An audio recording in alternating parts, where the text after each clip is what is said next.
5:35, and I would like to call this meeting of the Parks, Recreation, and Arts Commission to order. City Clerk, would you please do roll call?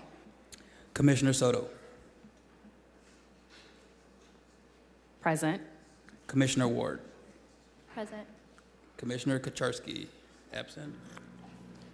Commissioner Collier. Present. Commissioner Barraza. Present. Commissioner Singh, absent.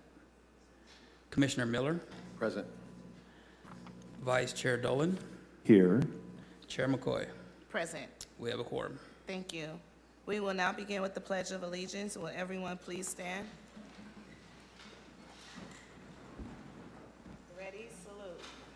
I pledge allegiance to the flag of the United States of America and to the republic for which it stands, one nation under God.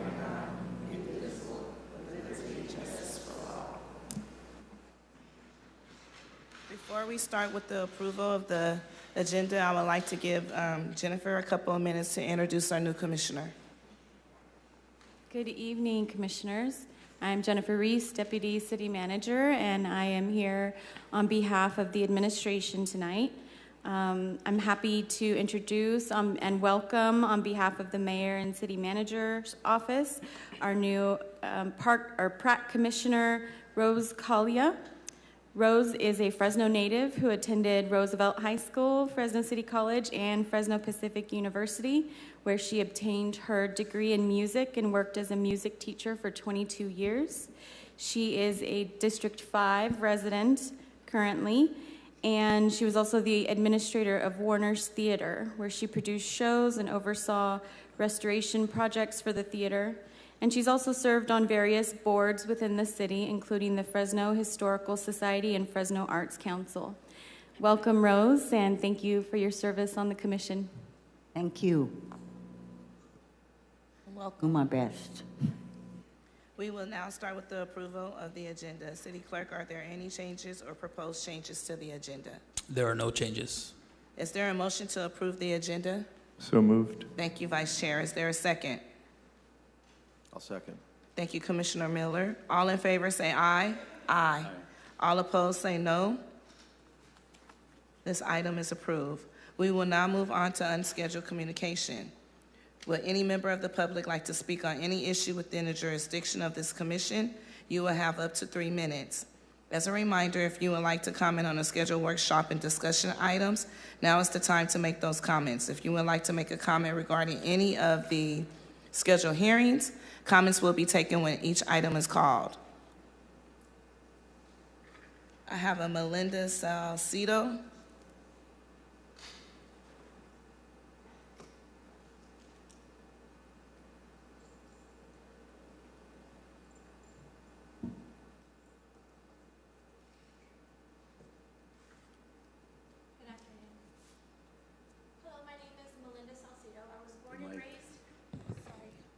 I should have known that.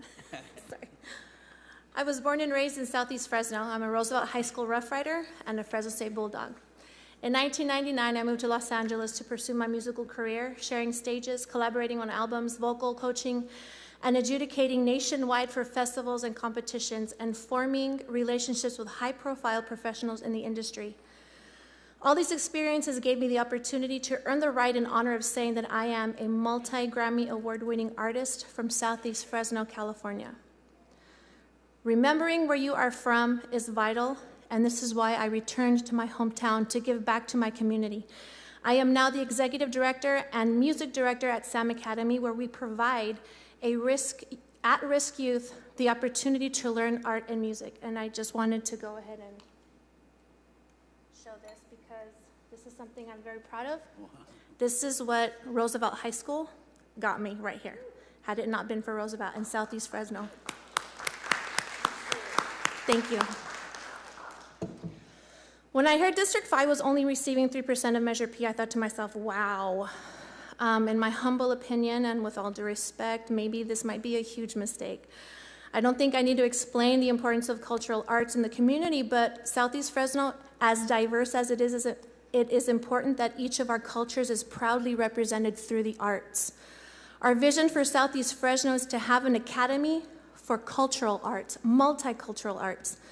This academy would serve as a place to teach music theory, hold music workshops, art, dance, and theater on a bigger scale that would put Fresno on the map. Not that it is not already, but we should be offering more where the arts are concerned. Such artists that have come from Southeast Fresno's Roosevelt High School alone, Taku Hirano, worked with Fleetwood Mac, Josh Groban, John Mayer, Lionel Richie, Whitney Houston, Gilbert Castellanos, Audra McDonald, Tony Award winner, myself, if I should say so, Marisa Orduño, who was the original guitarra player for Mariachi Reina de Los Angeles, who was the United States' first professional all-female mariachi. I could go on, but I only have 3 minutes, so. This is doable, but we need financial support, and maybe this is an idea that we can have in the future that I think it would really benefit Fresno, Southeast Fresno, as we are multicultural, and I just hope that this is taken into consideration in the future. Thank you so much. Thank you.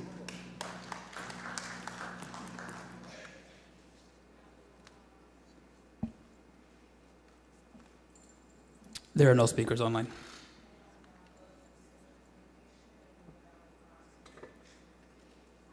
Madam Chair, I can hear you. There we go. ID number 24-887, hearing reconsideration of the PRAC Cultural Arts Subcommittee list of recommended grantees, awards amounts, project titles, and a brief summary of the project location, scope, schedule, and anticipated impact to PRAC and acceptance of the recommended grantees. In order to cure a procedural issue with the acceptance of the recommended cultural arts grantees at the May 20th, 2024 meeting. Angela, do I do that motion now? Yes, okay. I motion to reopen the hearing to allow for all of the information required to be present to PRAC in considering its recommendation to be received and reviewed, and have a reconsideration and acceptance of the list of recommended grantees. Is there a second? I'll second. Thank you, Commissioner Soto. All in favor say aye. Aye. Aye. All opposed say no. This item is approved. Madam Chair, at the appropriate time, I have a question. Okay. As we hear this matter today, I know that in the past we had been anticipating that there will be an appeal process for some people that may wish to appeal the decision of the Fresno Arts Council. I just wanted to be clear to the public, will that be a separate process after the process of today? And I will direct the question to our city attorney. So yes, if the commission approves a motion for reconsideration, it resets the clock. So once the commission makes their final recommendations after this, then the appeal process will begin at that time. So the current appeal process is off the table if this motion is approved. So in other words, the process of today is not intended to be an appeal process, is intended to be a rehearing of the same matter or continuing the hearing that we had before. Yes, so it's set to open the discussion again for recommendations and the awards, and it allows the commission to review everything in full detail. Thank you, Madam Chair. City manager, city clerk, city manager, city attorney. Okay, I'm learning. My question is just, I read a review by Donald Monroe, and they said that the commission was going to reconsider the grants, and the Arts Council, they scored them already, and Pratt approved them already, and I was just wondering why the going over it and reappealing it. So the purpose of the motion to reconsider is there was some deficiencies in what was presented to PRAC. Not all of the information that was required under the contract was presented. So this is giving the commission the ability to review all of the documents that should have been presented to allow for full review and then for the recommendations. Okay, so was that all of the groups or just some of the groups? Everything, all the groups, everything is being reconsidered. Thank you.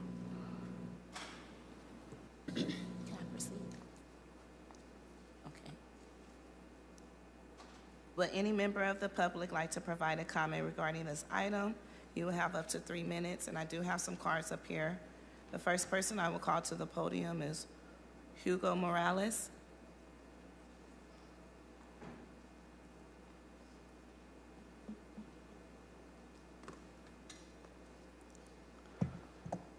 Good afternoon, Mr. Chair and members.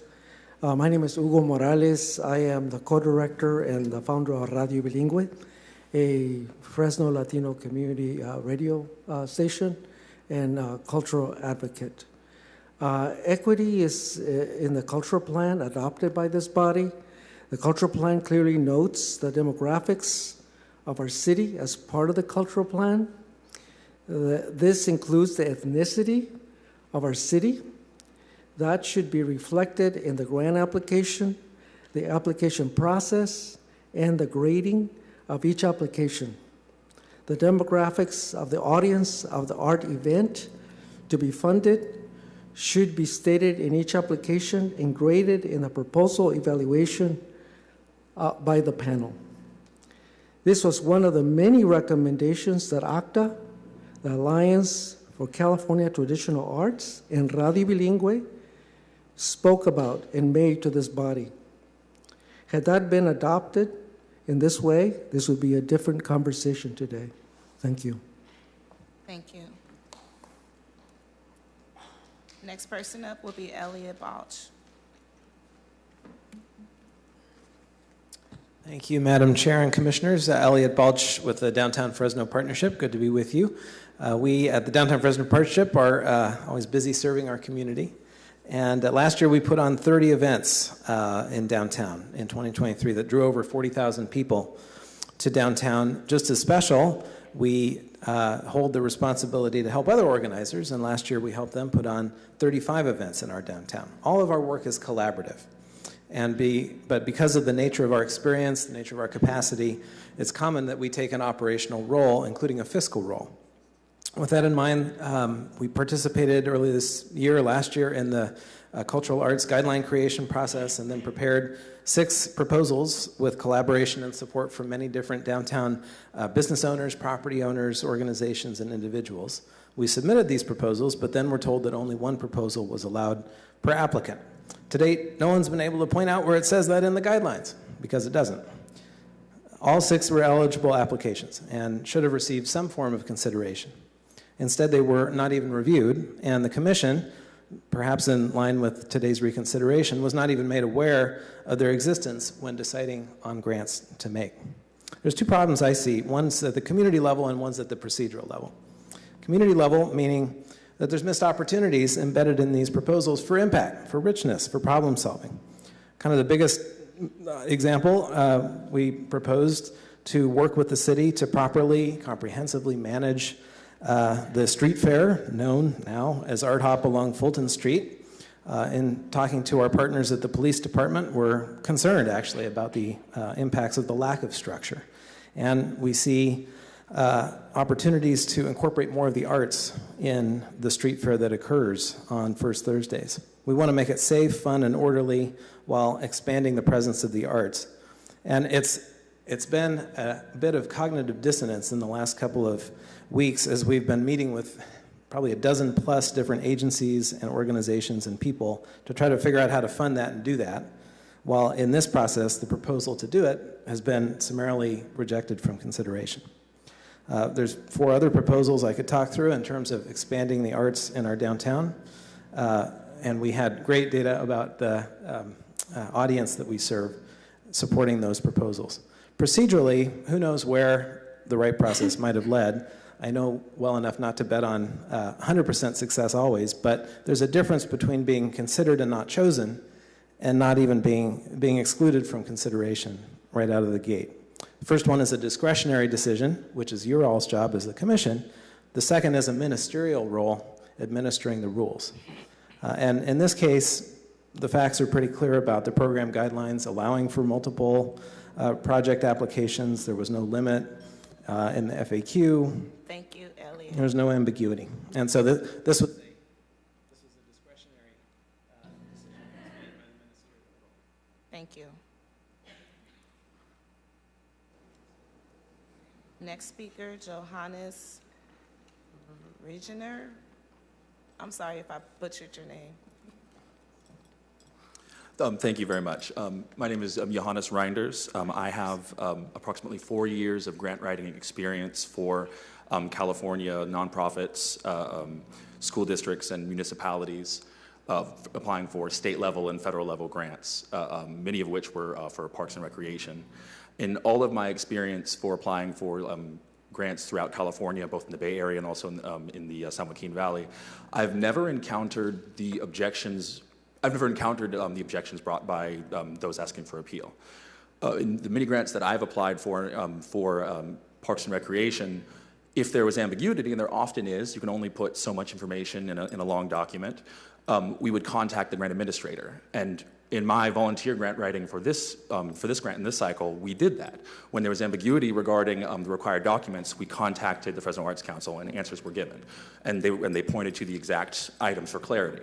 When we asked about how many applications we could submit, we were given an answer of one for the general support grant and one for the project grant. That was clearly done when we asked weeks prior to submission. This is hearsay, but via the Monroe Review, I'm to understand that the previous speaker submitted exactly at the deadline of the 25th, and then afterwards was given actually a remediation process to they were told only one is accepted, but you can get fiscal sponsors, or you can fiscal sponsor somebody else. There was a remediation process given. Our application and the applications of our neighbors that we were working with to get the best information, we asked questions ahead of time. And in my experience in grant writing, we understand that it is our due diligence to get these clarifications before the 5 minutes before the deadline.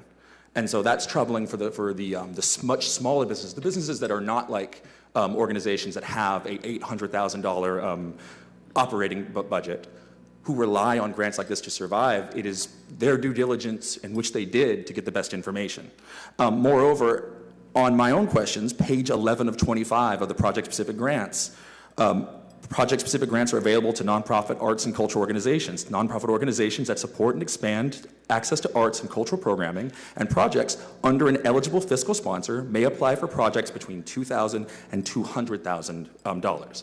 That is page 11 of 25. There was information on the application saying that there was a limit to how many applications could be sent over. And we find it very troubling that this is being held up by an organization with a large money budget and with both the mayor and a council member on the governing board. It's a conflict of interest that brings a lot of fear to us in the city. And we would urge you to just move forward with everyone else's applications and then have some remediation process afterwards. Thank you. Thank you. Thank you. Next speaker will be Lilia Chavez.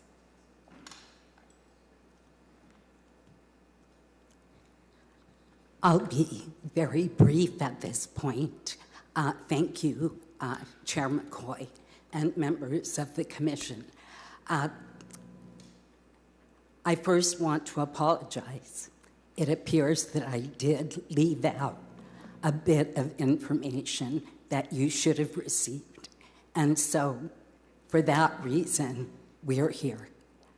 But I don't believe it was significant enough to cause us to totally change the decision that was made on June 20th. So I urge you to support the original recommendations from the subcommittee. And I am available to answer any questions that you may have moving forward. Thank you. Thank you. Next speaker, Alicia Rodriguez.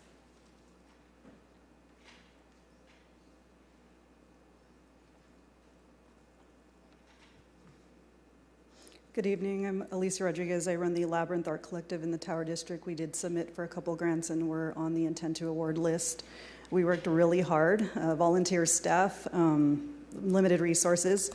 And regarding the process to halt and do a potential reconsideration of everybody, obviously I'm not for that, but I'm not privy to all the possible technicalities behind this decision. I'm going to zoom out on a big picture aspect of this that I hope you guys also focus on in consideration of the hot topic word, equity. I want to get this straight. So one of the most vocal appealing bodies, Downtown Fresno Partnership, is appealing after not receiving an award for a total of 6 applications for a total of over $800,000, an amount given in the Monroe Review, unless I'm incorrect. They have every right to appeal, as everybody does, and I'm not going to speak on anybody else who appealed. They have that right to appeal as well, and that's their separate issue.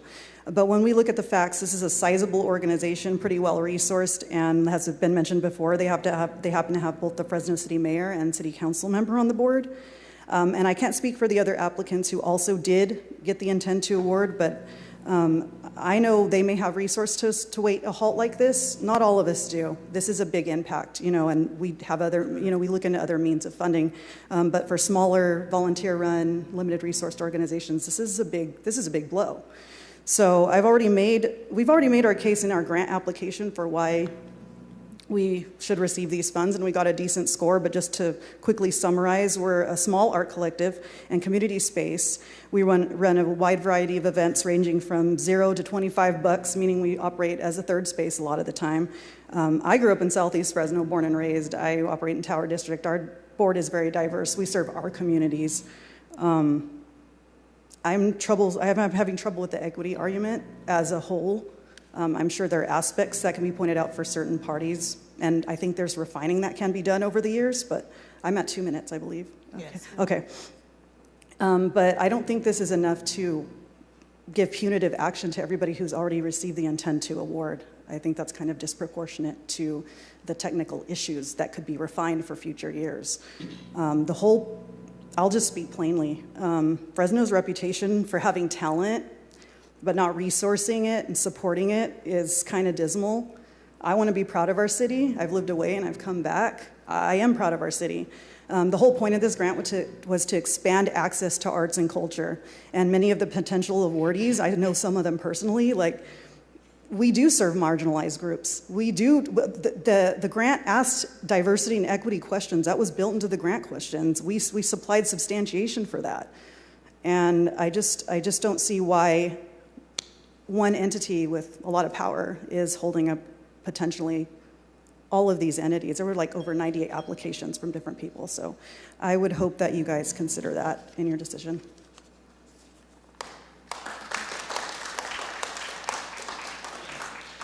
Okay, I apologize in advance, but I'm going to struggle with this name. Next speaker is Chamali Kadara.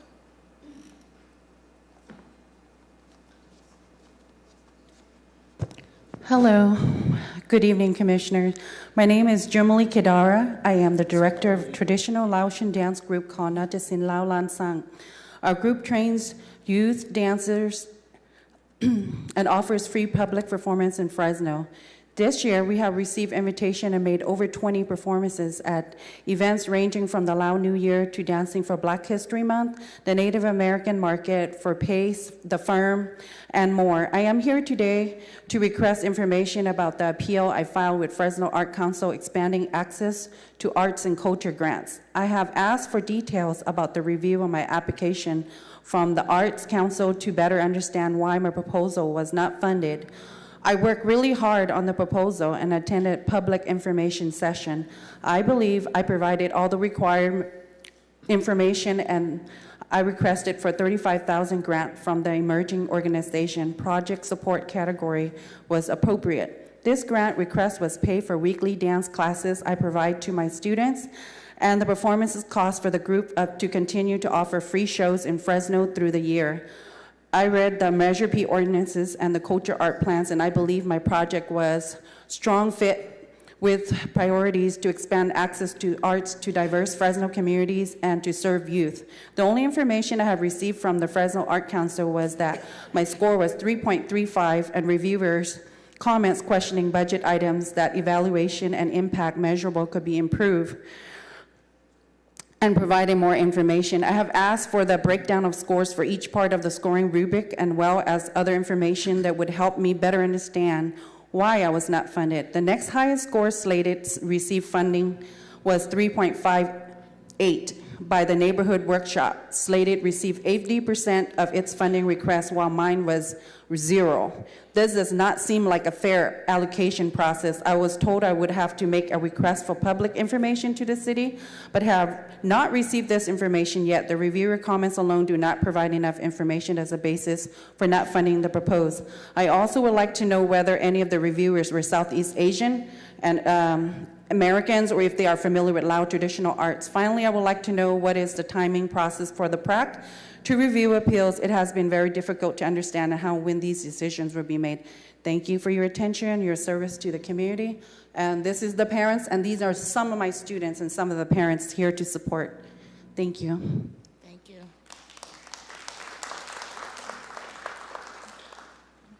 Next speaker, Don Chu.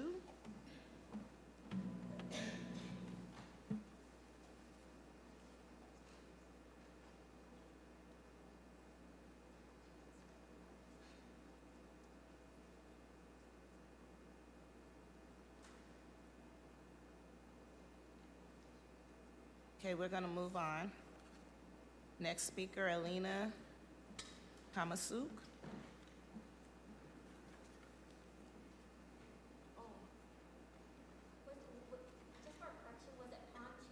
Okay, so yeah, it looked like Don. Sorry.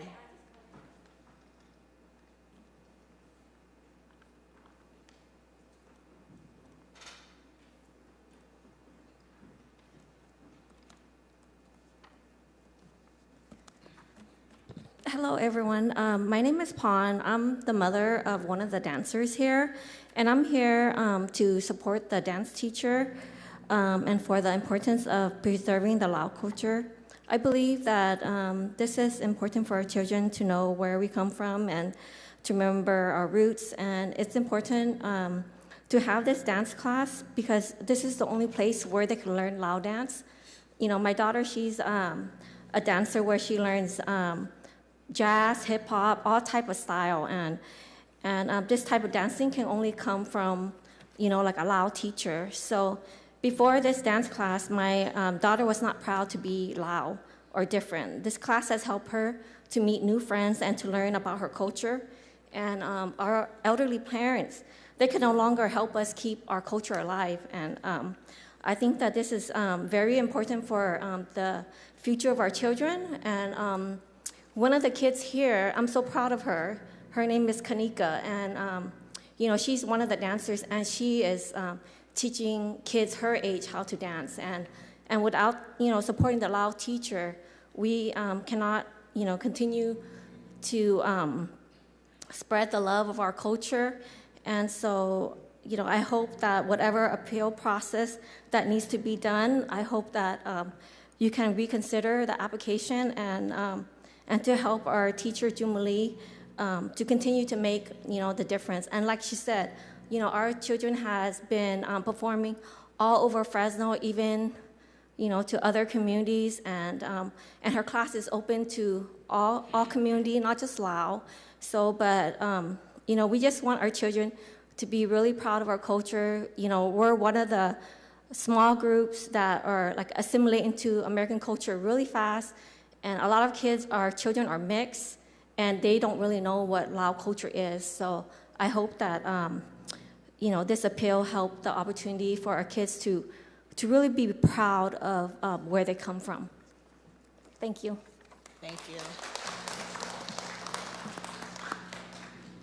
Next speaker will be Alina. Chair McCoy, just to reiterate, we need to focus on the reasoning as to why we should cure the procedures and not necessarily the appeal. This isn't a hearing for the appeal process. So if comments could be geared more towards, you know, the issue at hand, which is, you know, to cure the procedural. Okay, thank you. Before you start, I think maybe some of our attendees in the audience got a little confused because they could have spoke during unscheduled communication, but I would like for them to be heard. So is it okay that I continue?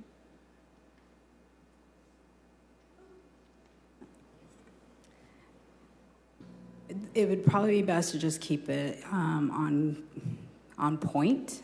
So if they can tie it into why it should be, the purpose of the benefit of reopening it, then I don't see an issue with that.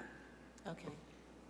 Good evening. My name is Alina. I'm also the parent of one of the dancers here with Nata Sing Lansang dance group. I am a big supporter of Jubilee and all of our wonderful students. Having our culture dance not just only preserve our culture, but educate our young generation, the core of the value of the Laotian culture. Southeast Asian community represents a good population here, Fresno County. Why is it important for us, Laotian culture, and for Fresno County to receive support and funding? It's because cities and county have support and gain recognition for their importance of the culture and activities, like our traditional Lao dancing. When we look at Fresno County demographic, we are one of the largest cultural farm valley, if not the largest, known for the agriculture. The Laotian community represent a percentage of farm workers in Fresno County, and having such cultural dance event like this helps educate not just our old generation, but our new generations to understand we originally come from, and have our young generation know the sacrifices. We do not want the community to lose and be forgotten our beautiful cultural value, and want to continue to preserve it. If Fresno County are supported, this will continue to help us continue to grow, give us our culture recognition through events such as traditional Laotian dancing. We also will give, it will also give Fresno recognition that the Laotian community is important for the community, the importance to preserve our culture. And that's it. Thank you. Thank you. Next speaker will be Priscilla Canta.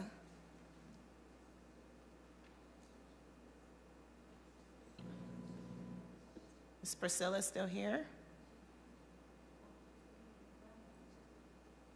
All right, we will move on. Next person will be Amy Kirchinser. I can't talk today.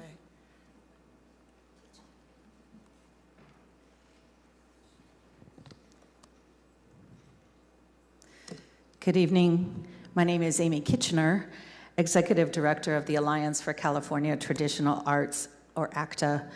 Thank you for the opportunity to speak today. I'm here to respectfully request a reconsideration of the decision not to fund the application submitted by Jumali Kadara, Director of the Nadtadsin Lao Langshan Traditional Laotian Dance Group, under the fiscal sponsorship of ACTA. Our goal is to provide clarity and address concerns raised during the review process, and I believe this is really about why reconsideration in general is needed. This is a really important case study about one person's review and what is totally unclear about it. Chumali received an average score of 3.35. The 5 reviewer comments provided: they want to teach Lao culture through dance, evaluation and impact measurables could be improved, target to work with youth, what is a reasonable rate for a dance instructor, and overhead is marked twice in the budget. That's it. These comments do not adequately explain why this application did not receive a higher score or was not funded. The proposal was comprehensive, including all required prompts and optional materials like letters of support. Just to speak to these reviewer comments, teaching Lao culture through dance, yes, this is a primary objective of the proposal. It was fully aligning with Measure P's goals of cultural preservation and youth engagement. The evaluation and impact measurables, the applicant thoroughly responded to prompts on impact and outcomes, providing examples of past successes and methods to measure impact. Youth engagement, that's exactly what it was about, and that also aligns with Measure P's priorities of serving youth and diverse cultural communities. The rate of the dance instructor, the proposed rate of $75 per hour is consistent with statewide standards for teaching artists. Comparable rates in Fresno range from $70 to $100 per hour for private lessons. The overhead marked twice in the budget, the applicant misunderstood where to indicate the fiscal sponsor fee and the administrative costs. This minor error does not fully justify a significant score reduction, and it could be easily corrected. So in conclusion, we believe the comments do not justify the low score of 3.35. The proposal meets the rubric criteria for what is considered a good evaluation or higher, which would be a score of at least 4 according to the rubric. We request transparency regarding the review process and the opportunity to compare this application with others in the same category. None of our requests for public information have been granted to date. We continue to seek details about the expertise of the reviewers, specifically their understanding of Southeast Asian American cultures, and our experience of this review process remains opaque and addressed transparently. Thank you. Thank you.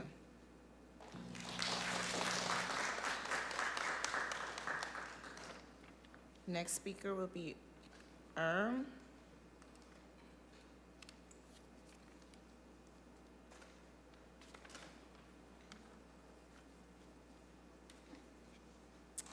Hello, my name is Erin Bird. Erin. I mean, it could have been the pen. We were sitting up here debating that. I was like, is it Erin? Yeah. I'm the Executive Director of Arts Enrichment for All, and I will tie in, I promise.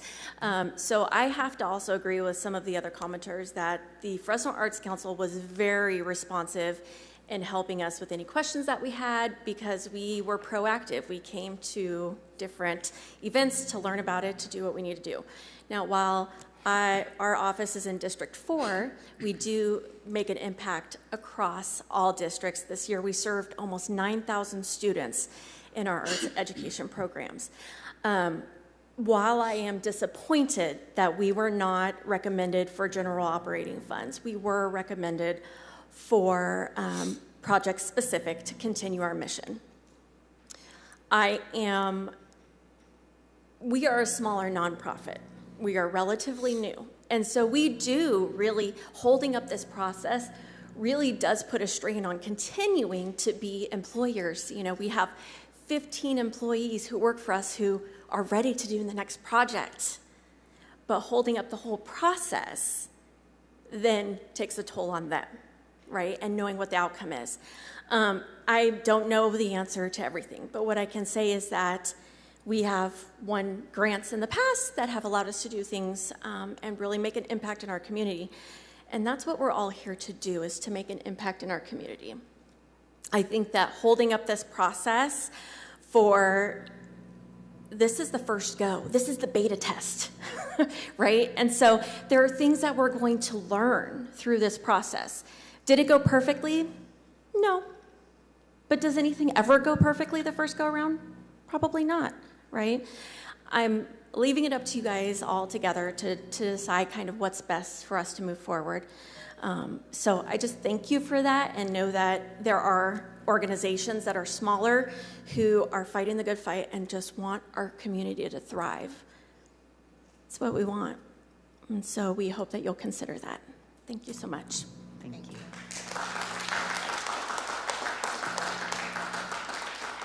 Do we have anyone online? Yes, we have Kyle Lopez Smith.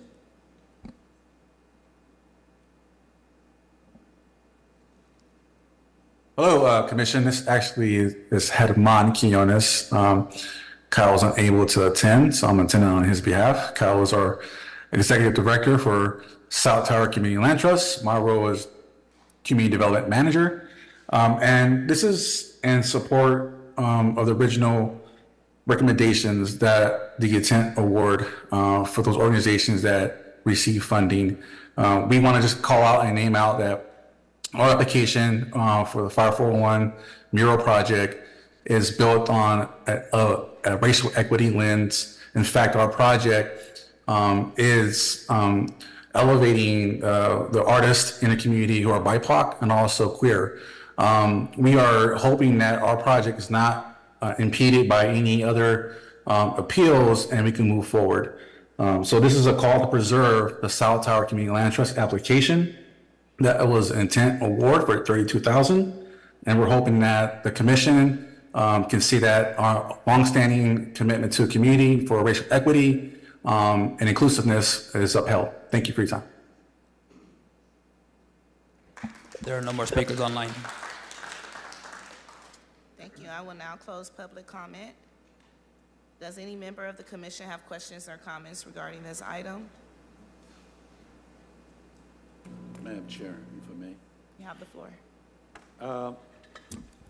As you may remember, at our last meeting, I actually, with the help of our chair, voted against the recommendations. There has been a lot of good work on the part of the Arts Council, and it is a lot of work. And I don't really underestimate the tremendous effort that Lilia Chavez and her organization has done. But one of the areas that I have to see as a commissioner is fairness in the process, the allocation of resources. In the numbers we receive, and the reason I didn't vote last time is that we didn't have the information by councilmatic districts. Now we do. Actually, as it turned out, District 5, I live in District 5, but I'm here for the whole city, but obviously you have to notice that. District 5 only received $260,000, which is 3% of the total pot. The total pot is $8.5 million. Another district, maybe I'll tell you, maybe I won't, it's received $3.8 million. That's too great of a discrepancy. That becomes 45%. That is not fair. Actually, I looked up the word equity because I sometimes argue with my colleagues. It says equity is the state or quality of being fair. And the Britannica Dictionary says fairness or justice in the way people are treated. And I say that with a lot of respect, and I don't think there was any intent to get these outcomes, but actually, there were a couple of districts that didn't do so well, like District 7 received 5.6%, and then another district, District 1, received 4.3%. The average really is $1.2 million. If we were to divide the pot, $8.5 million by 7, that's what that would be. And you know, in Southeast Fresno, we, not just Southeast, but Southwest, South Central, we have been struggling that the resources be allocated equally or as equal as possible throughout the city. And we basically, unfortunately, we don't see the results in having accomplished this. And I know that in the guidelines that were approved by this commission, we talk about a lot of outcomes that are desirable as goals. It says one of the desired outcomes is to establish a strong foundation to support and expand. Expand means to increase, make it bigger, access to arts and culture through grant making and community engagement. There's also another statement. There are like 6, but I just want to give you a couple. Another goal of this allocation process is, it says, celebrate and enhance, elevate and celebrate arts and culture to strengthen a sense of community. How can we celebrate if we didn't get hardly any money for South Fresno, some of the council districts? And then there's another statement here, to address barriers, innovate and expand.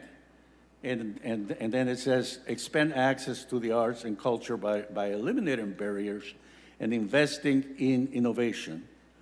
One of the barriers that I think we have in the process, and we probably should discuss that at a future meeting, but it has to do with the requirement that the fiscal agent has to have art experience.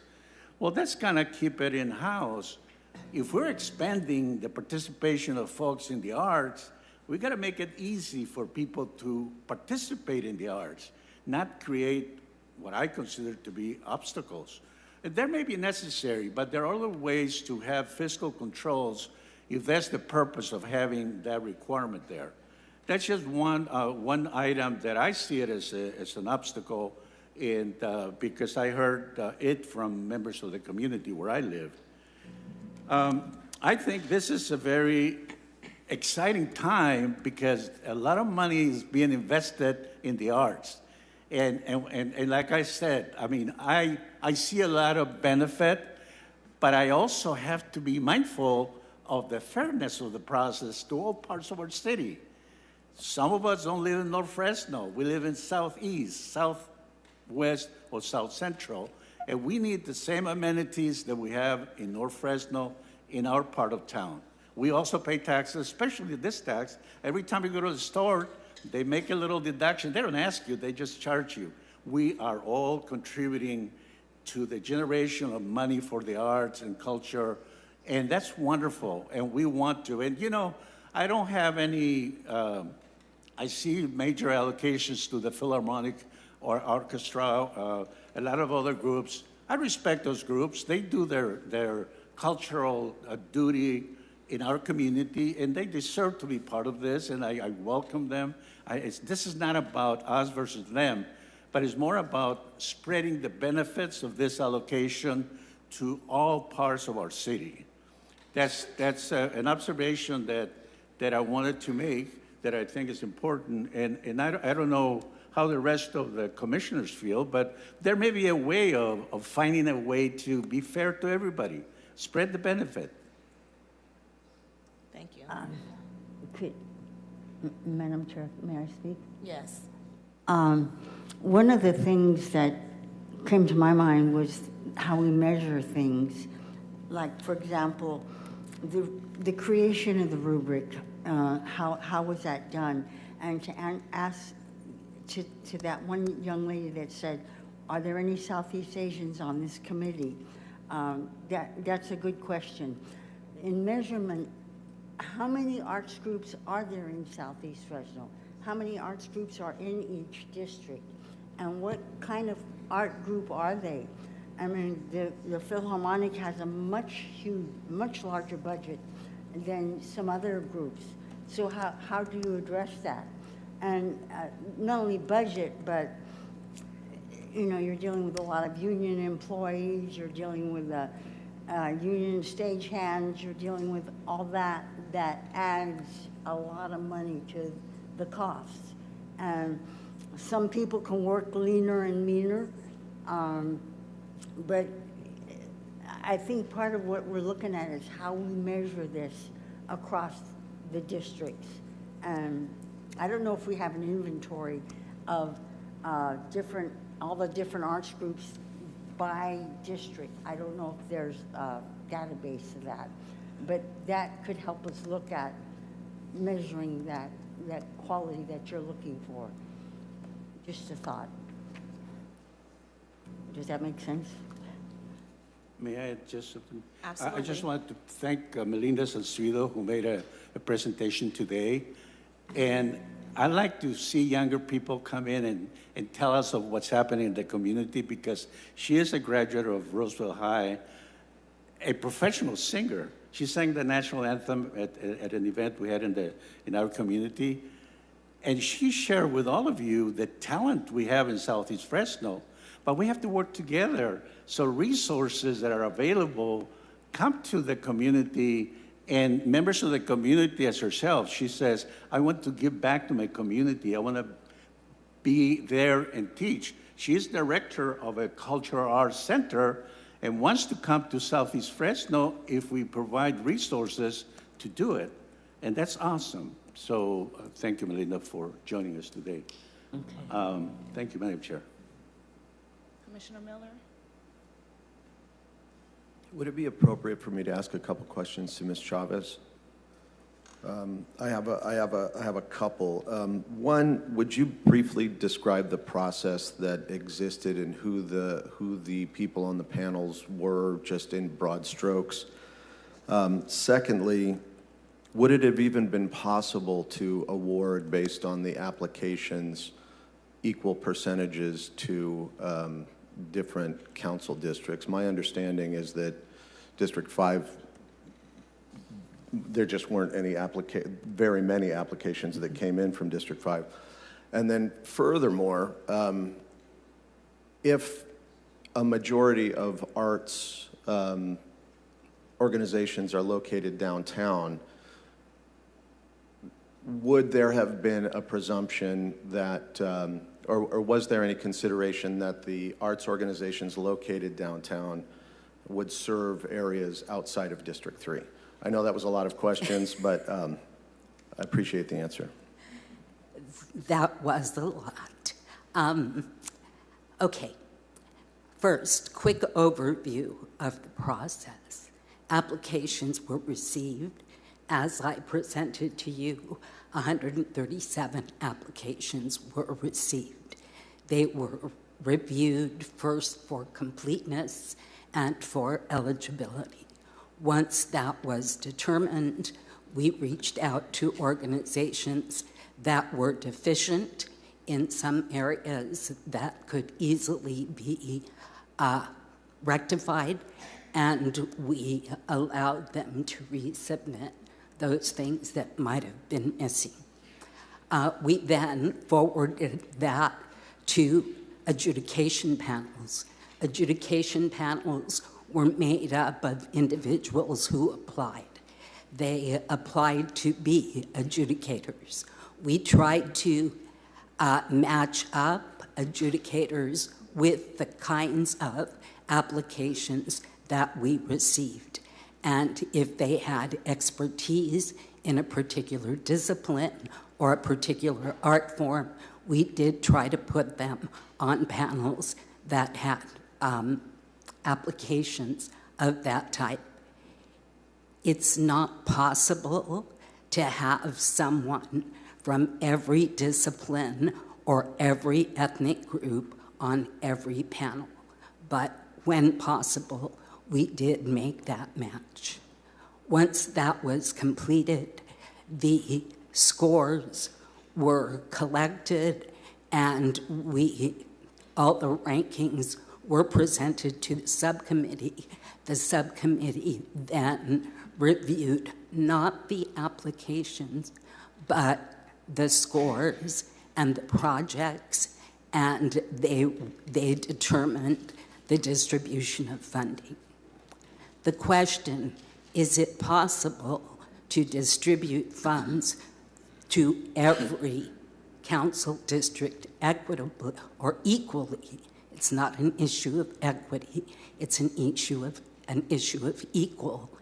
And the answer is only if we can guarantee that there's an equal number of applicants in every district.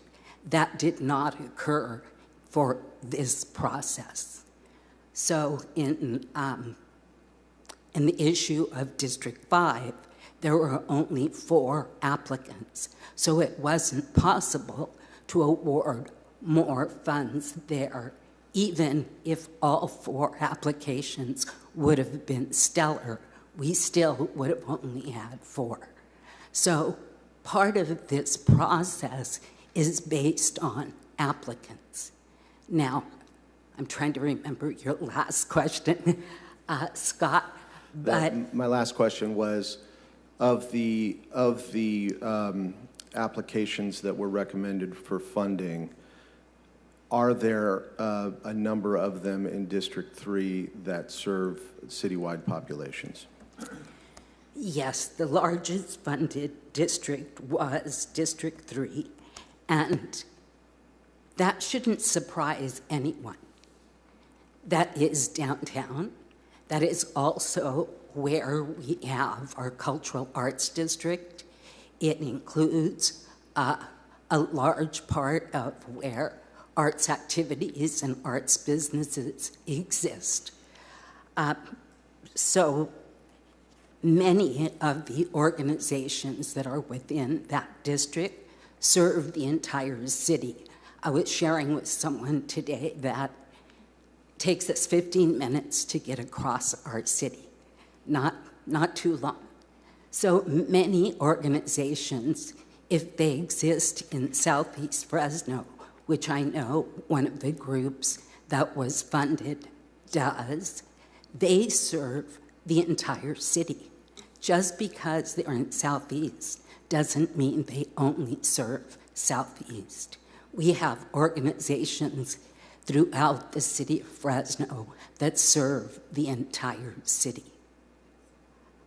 I would have to say that it's really important for us to consider what you've collected, and there was a question earlier about an inventory of all organizations. What we have collected this year is baseline data. It tells us things that we didn't know. We didn't know that there are so few established arts organizations in Southeast Fresno. What we do know is there are a lot of artists in Southeast Fresno.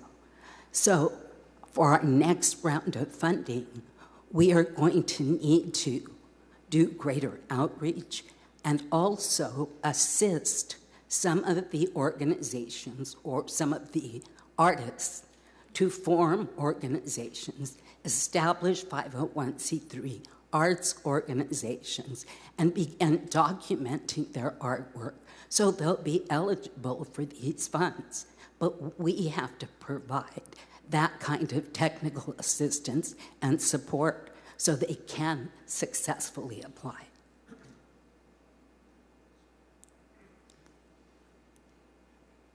That's good that you have a database going.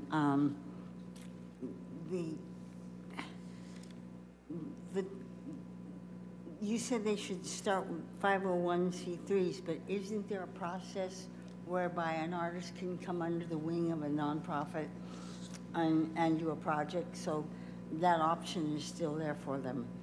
That option was there in this process. And I like your point about outreach and making it more well-known to people so they can have access to it. I belonged to one group that knew nothing about it, and I had to take them paperwork. I said, you need to apply for this. So anyway, but and to the point that I made to him is that very few arts organizations are in Southeast Fresno. So that might have something to do with the measurement of what's funded, what's not. But my concern, I mean, it seems to me most of the people here want to just go ahead with the grants that we have now and keep the allotments the way they are. Do I sense that right? That okay.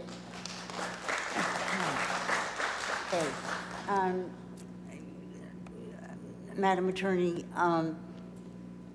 you said there was something wrong with some of the contracts. What exactly would we be dealing with?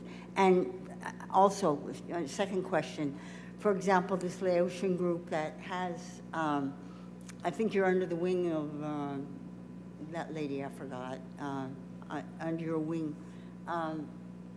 If they've lost out, is there an appeal process now that we have, and when does it start, and what can they do to rectify the situation? So there is an appeal process under the guidelines. They have 10 days to appeal once the commission has made their recommendations. Okay, thank you. Vice Chair Dolan, you have the floor. Yes, thank you. So I have to say, I'm not going to hold you up here, but the thing that is probably most concerning to me tonight that I'm hearing is not that people are unhappy about not having their applications approved, but rather that there is at least the perception that there is difficulty getting feedback in a timely fashion on why they weren't approved.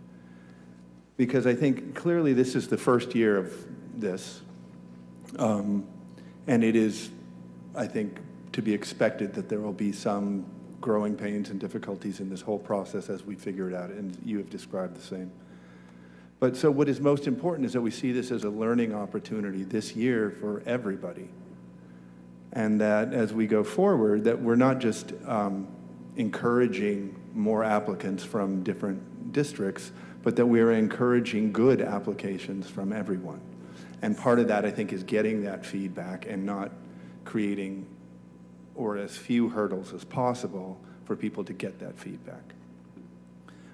Having said that, though, I think we're also hearing that delaying this process is a real hardship for many organizations, just as much as it is a hardship for those who did not have their applications passed.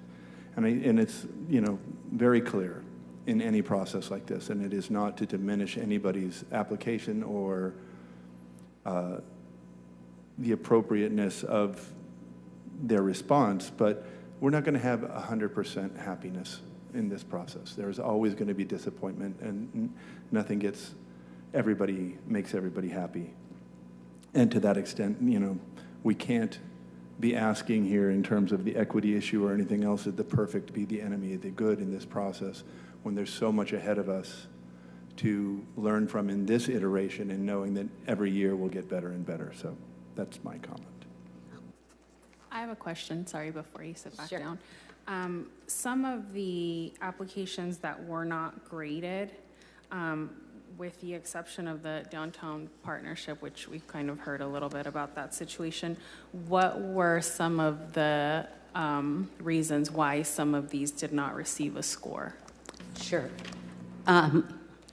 Those that were not graded because they were found ineligible, because they were incomplete and didn't submit all of the required documentation. Some of the issues were no IRS designation letter, no proof of address, no Office of the Attorney General clearance, no Secretary of State clearance or verification. In some cases, there was no 990, and when we looked for the organization, it was unknown. So those are the primary reasons for projects not being reviewed. And if my understanding is correct, these organizations would have been notified and then have those 10 days to rectify whatever the deficiency was to be considered, or am I not understanding that correctly? It was not a 10-day process. The 10-day process that you heard the Deputy City Attorney allude to is the appeals process. They have 10 days to appeal, and people did have 10 days from June 20th when the intent to award letter was sent out. And so once they received that intent, then they had 10 days. But for the correction, we gave them a week, just about 5 working days. And how would they have been notified? They were notified through Submittable, which is the portal that they submitted their application. Thank you. Dr. Chavez? Yes. So with a lot of information missing from the applicants that you just stated, that's why they were not considered, correct? So if an applicant accidentally marked a box twice, were they called to ask if they meant to mark that box twice, or they were just not considered or not awarded? Because it sounds like that it was just some simple mistakes on some applications that were being reviewed that could have been corrected. Yeah, there actually were not that many organizations that were unqualified, and that was because, or that were ineligible, and that was because there were 26 corrections submitted. We contacted 26 organizations that were missing documents, and we allowed them the opportunity to get those in. So when it was a simple fix, we tried to address it. Okay, thank you. Commissioner Ward, you have the floor. Thank you. I'd like to thank the Fresno Arts Council for all their work through this process, and also the city for all the information that they gathered and provided to the commissioners and the public in advance of this meeting. It's my impression that this reconsideration is required to cure procedural defects. It's also creating considerable heartburn with all of the organizations that were received an intent to receive an award. And I know we have a lot of ability to do what we would like as a commission. I personally do think that I would like to see the recommended awards continue forward. I also have been reviewing what it would look like if, in support of the cultural arts plan, I think it's section 3.1, which is really around supporting those those emerging organizations and artists, the small ones. You'll see kind of throughout the cultural arts plan, if you read it, there's a lot of emphasis on how to kind of lift up and support and bring opportunities to those traditionally underserved organizations and artists. And when our committee was initially reviewing the recommended grant awards amounts, we looked at awarding at the 3.5 and above score level because it was a number where we could apply that across every category, all 4 categories of funding, and still have money available should there be successful appeals. And when we were looking at it more closely after the May 20th meeting, it does look like really in furtherance of that section 3.1 in the cultural arts plan, we could recommend funding the awards that came in under the emerging organizational support recommendations and the emerging projects at the 3.0 scoring level and above that would address some of the people, members of the public who came tonight to kind of really speak about the significant cultural impacts that their organizations make, that their kind of, I would say, newness to the grant application process led to some kind of challenges in how that they filled it out, that they weren't able to reflect all that they did in a way that then was shown in their scores and pushed them over the 3.5 level. They were kind of the borderline. And so I would be supportive of something in that direction. I also am very receptive to the information and review around how the funding is being allocated across the city. You know, the Cultural Arts Plan also speaks largely to making sure that each area of the city and its kind of diversity is supported and encouraged through the Arts and Culture Expanded Access Grant Program. And so I think that there are many things that we should take from this round one and improve upon as we look forward to make sure that this commission is giving the technical resources and opportunities to make sure that areas that are traditionally underserved in the city are in a place where they're eligible and can receive, additional support through this process.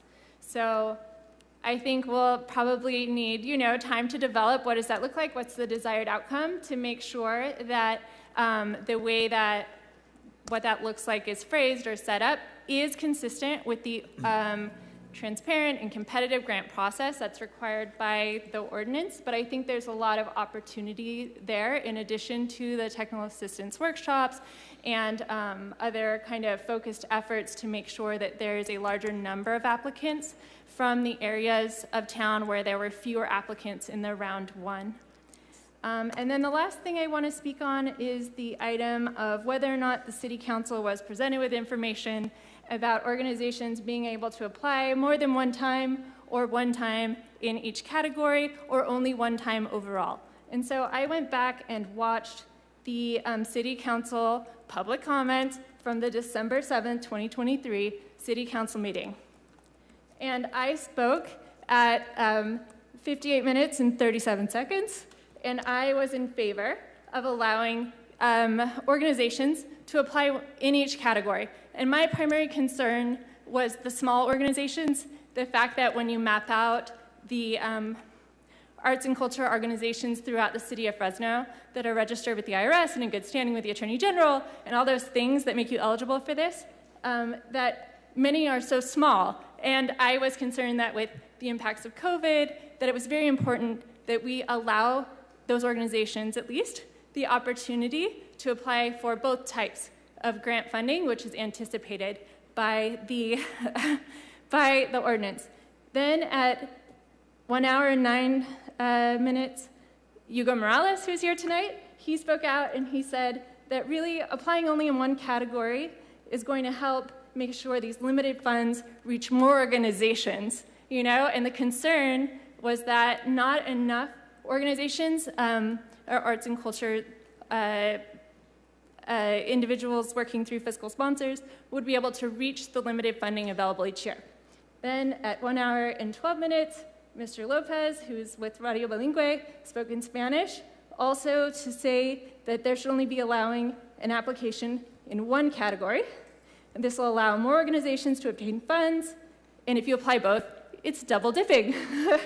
And then at 1 hour and 14 minutes, we had Amy Kitchener, and she also spoke about how the double dipping, applying in both categories, was about access, because with 150 or more organizations applying, the money needs to be spread far and wide, and that under the way that grants are, the grant guidelines were written, it does potentially allow, if they really maximize their scores, the largest organizations to get $500,000 each.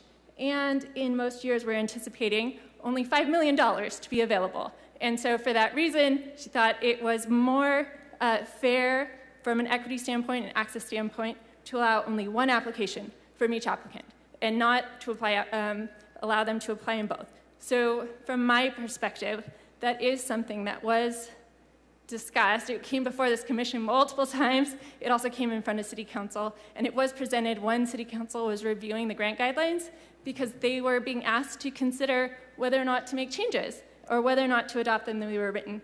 I agree there is a discrepancy that it doesn't call out the limitation of one project in the guidelines themselves, but it was called out in the FAQs that were posted, and it was in the information that was estimated in the technical workshops that were held.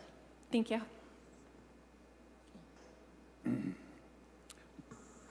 Madam Chair? Commissioner Soto has the floor. Sure. A couple of things. Thank you, Dr. Chavez. Thank you to the Fresno Arts Commission for all of their hard work on this, for answering all of our questions, all of your time. I want to start off by expressing my regret to my community. I want to thank everyone for the information. I think had I had this at the initial vote, my vote would have been no. Seeing this and in response to Mr. Barraza's comments about equity, I just want to emphasize that equality is not equity, right? I'm in District 3. District 3 received a large chunk, almost half of these funds, but I want to emphasize that the majority of these organizations, again, looking at this new information, are concentrated in Tower and downtown. They're not in the community where I'm from, which is west of the 99, right? So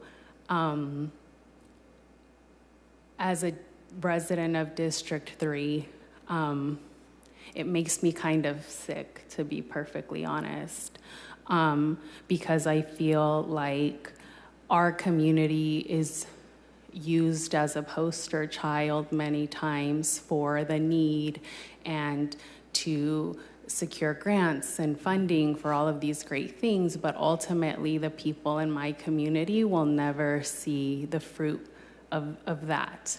And I see this happening here again, and so I'm just extremely disappointed. And I don't think there's any one person or organization at fault. I think with many things in bureaucracy and government. It's systemic. I think that this whole process, again, it is, as many of my fellow commissioners have mentioned, it's the first time we've done this. I think that we are getting a lot of valuable lessons about things that could and should be improved for the next round.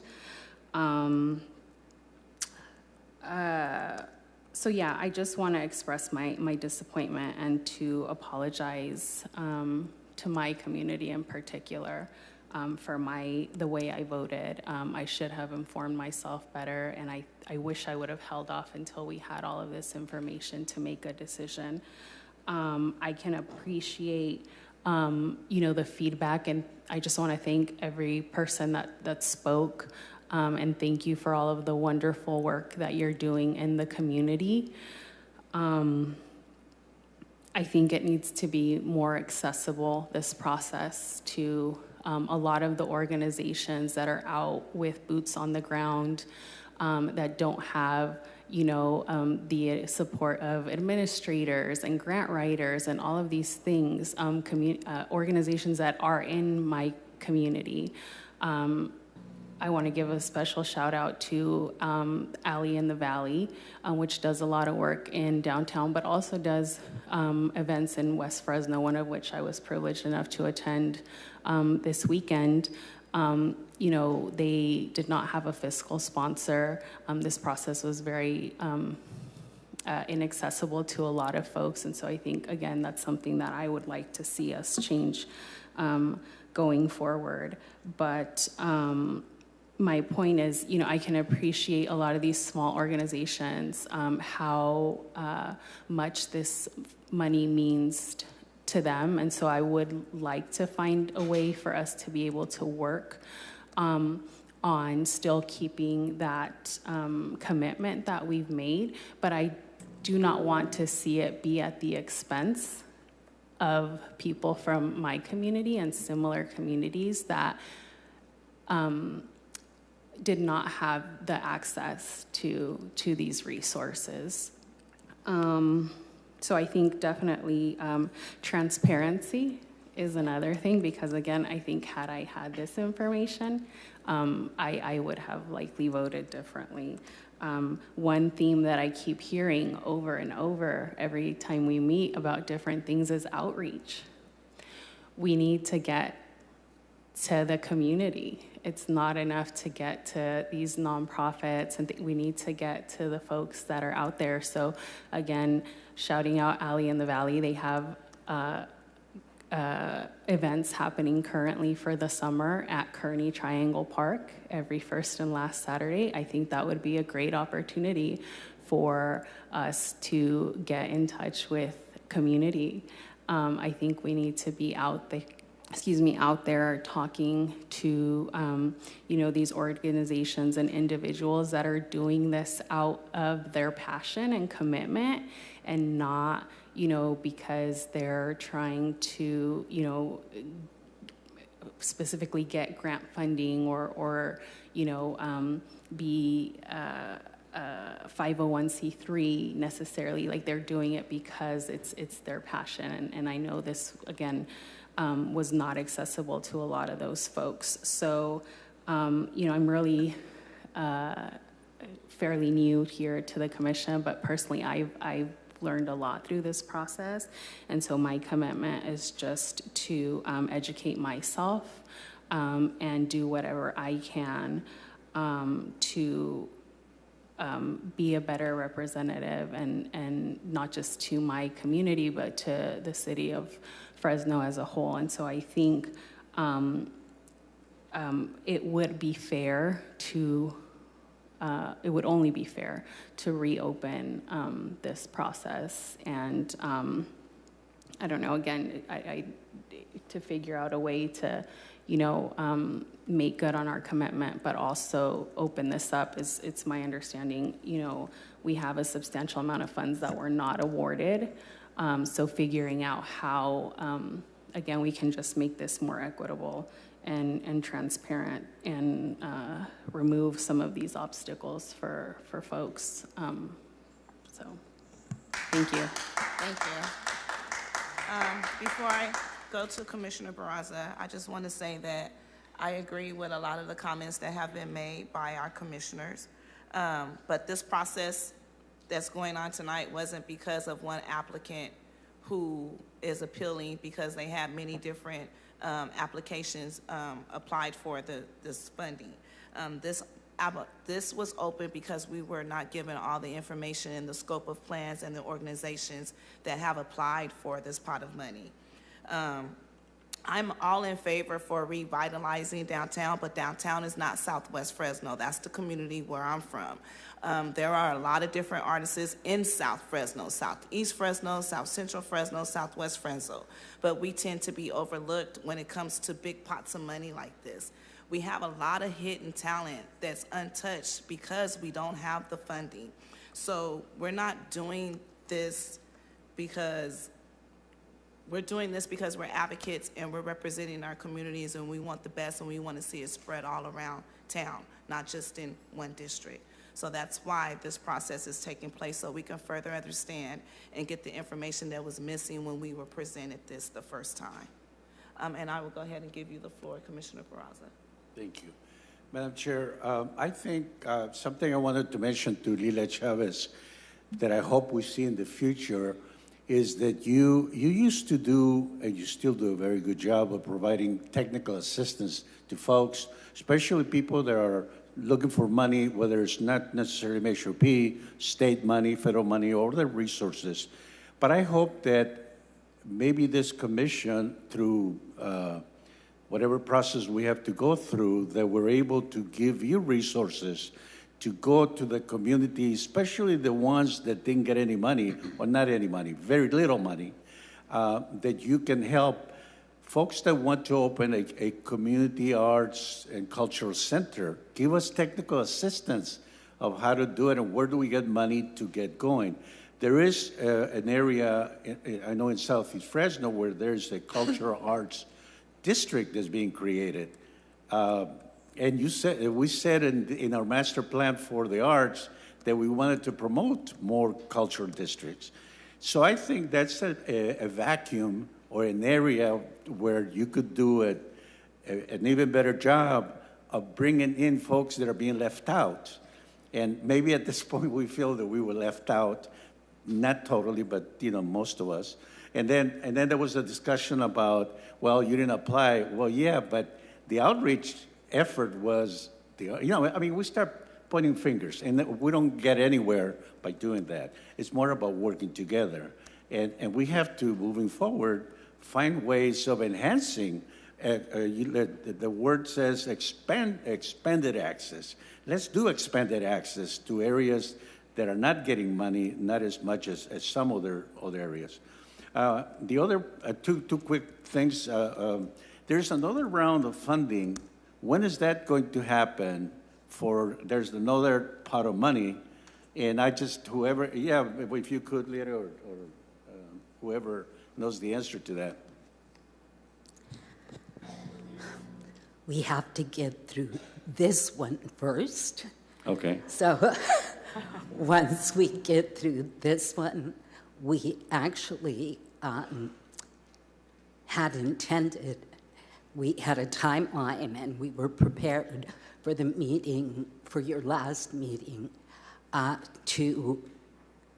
to announce when we would have the next round of funding. Our goal is to have RFPs out by October. But in listening to all of the comments, I appreciate that there's a concern that some members of the community are left out. Believe me, I feel that loss personally. I feel that because I know my community of artists, my community of folks that perhaps have been disenfranchised. But I also know that we have an opportunity here in the next round of funding to set aside funding specifically for emerging organizations that require technical assistance, because like the classroom teacher who sets low expectations and passes students just to pass them, and then they don't have skills, we don't want to be that person. We want to be the person that develops skills in our communities so that those who have been disenfranchised will not continue to be disenfranchised. So if we can set aside a grant process for technical assistance and establishment of nonprofits for organizations that are emerging, then we don't worry that, well, non-arts organizations should be able to apply. Instead, we create the arts organizations in those communities who have been left out. That's what we need to do, and you have the resources to do it, and we can do it in the next grant cycle. Excellent, thank you. One last question, Madam Chair, for our city attorney. Is it possible to have a provision that a minimum level of funding is provided to all city districts? If you would have to update the guidelines to add that language in, so that's something we can look and consider in the future. But at this point, no, because the guidelines don't allow for that. Right. Thank you. If you could please look into that. Are there any other questions for Ms. Chavez or any discussion on this item from the commissioners? All right, I'm going to go ahead and close it up. Is there a motion to continue this item to a later date so that the Fresno Arts Council and the Pratt Cultural Arts Subcommittee can present any additional information?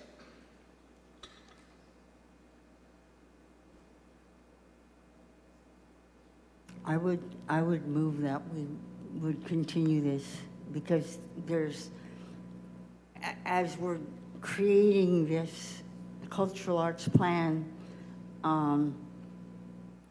there are glitches that we need to address. And I'm concerned, though, that we're putting off all these artists for getting their money, so we can go over a lot of this stuff. I'm concerned about that. But I think there needs to be some more clarification on some things, and possibly even some changes in the language in the cultural arts plan itself, like the attorney was saying. Thank you. I have a motion. Is there a second?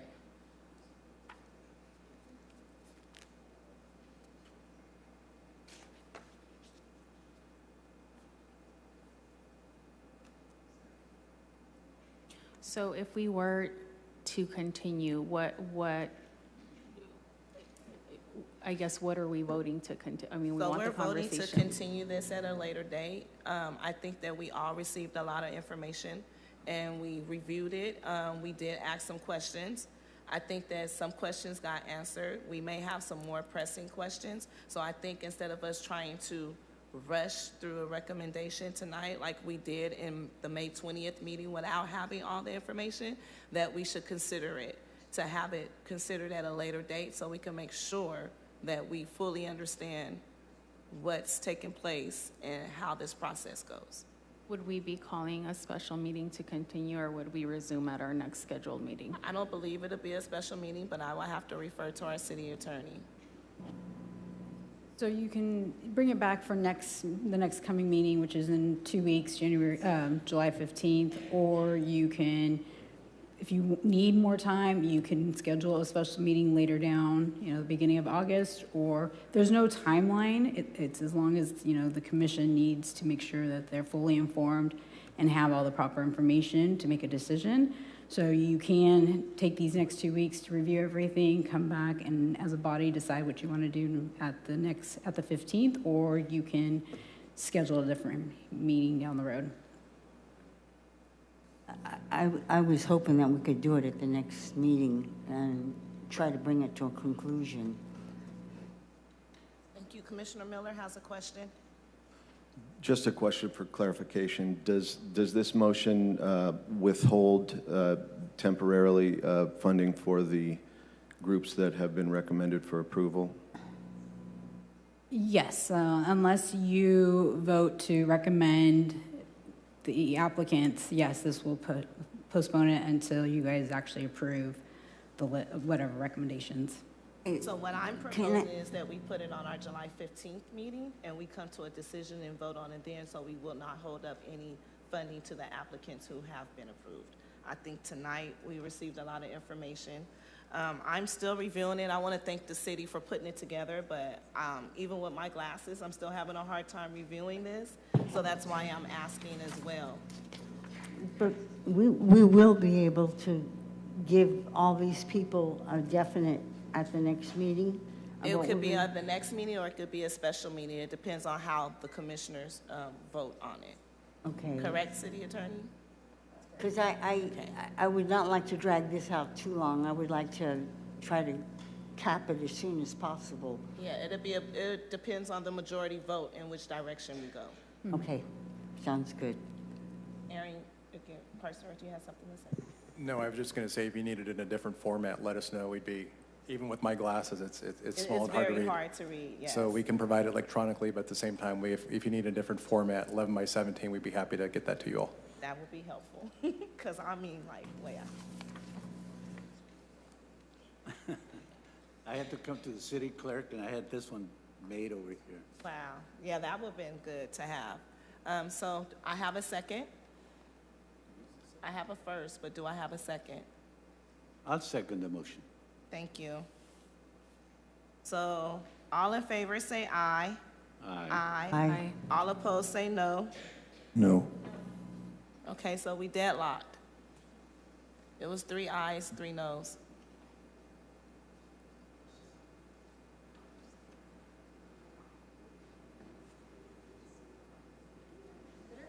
You know what? I withdraw Oh, mine. no, it was 4. 4, was it? Yeah, 4, Okay. yeah, so it passes. It passes, Okay. all right. I'm counting, and I'm like, wait a minute. I forgot to include myself. All right, so we will continue this at our July 15th meeting. It is 7:07. As always, I would like to adjourn the meeting in the memory of one of our commissioners, Dr. Francina Puda. Thank you all, and good night. Thank you. Madam Chair.